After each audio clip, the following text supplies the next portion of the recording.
binuking guys ni Congressman Paulo Marcolita ang PCO guys. Panorin nyo guys kung paano hindi mapalagay itong PCO. Gaano po kalaki yung building ng PCO? Nakapunta na po ako doon, Your Honor. Hindi naman po mga 4-story. Hindi naman po siya ganun kalaki. It can house It can the house 240. 242. Yes, Your Honor. Sa tingin ko naman po, hindi magkakaproblema ang PCO in terms of budgeting. Dahil ako rin po ay nakatanggap ng impormasyon na buwan-buwan kayo rin po ay nakakatanggap ng mga assistance from different offices.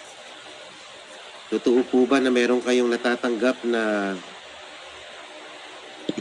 5 million buwan-buwan from PCSO? Madam Speaker, Your Honor, wala po ang natatanggap ang agency na 5 million from PCSO po, Your Honor. 5 million buwan-buwan po ito Wala po, Your Honor. At bukod pa po dyan, meron pa po kayong natatanggap na 10 million pesos kada buwan from the Office of the First Lady. Madam Speaker, Your Honor, PCO denies that they receive such amount from the Office of the First Lady, Your Honor. At bukod pa po dyan, di pa po tayo natatapos. Meron pa pong 10 million every month na binibigay sa PCO from the Office of the Executive Secretary. Madam Speaker, Your Honor, again, the PCO denies receiving such amount from the Office of the Executive Secretary. Meron din pong nakapagsabi sa akin na meron kayong napakalaking vault sa PCO na lalagyan ng pera.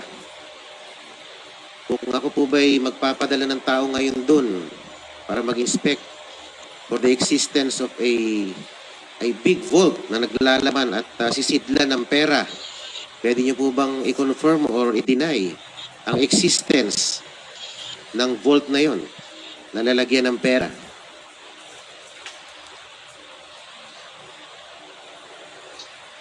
Madam Speaker, Your Honor, there is a small vault for the cash section for the immediate needs, but it's not an extraordinarily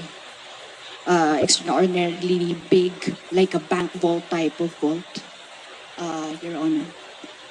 Kasi po dun daw sa vault na yun, dun tinatanggap yung mga bonuses ng mga keyboard warriors, ng mga vloggers natin na who have reached a certain virality. Dun sila sumasahod.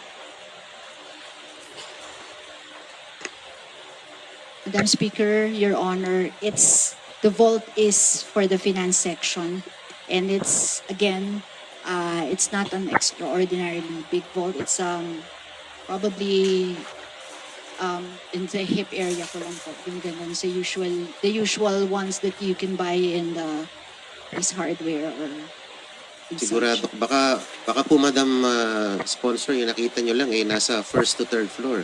Pag umakit kayo ng fourth floor, mas malaki yata yung vault doon. Madam Speaker, Your Honor, they deny the existence of such big vault. Yung ano lang po talaga, Your Honor, yung para sa immediate needs, cash vault lang po na for the finance section. Okay. Thank you, Madam Speaker, Madam Sponsor. Kaya hindi ako naniniwalang hindi na mo problema sa pera ang PCO dahil napag-alaman ko rin, if you can confirm, nagme-maintain po tayo ng 4 na head vloggers who are receiving 75,000 pesos monthly. At yung bawat head vlogger na yon ay merong kumbaga downline o meron siyang sinusupervise na 10 vloggers who receive about 10 to 50,000 pesos allowance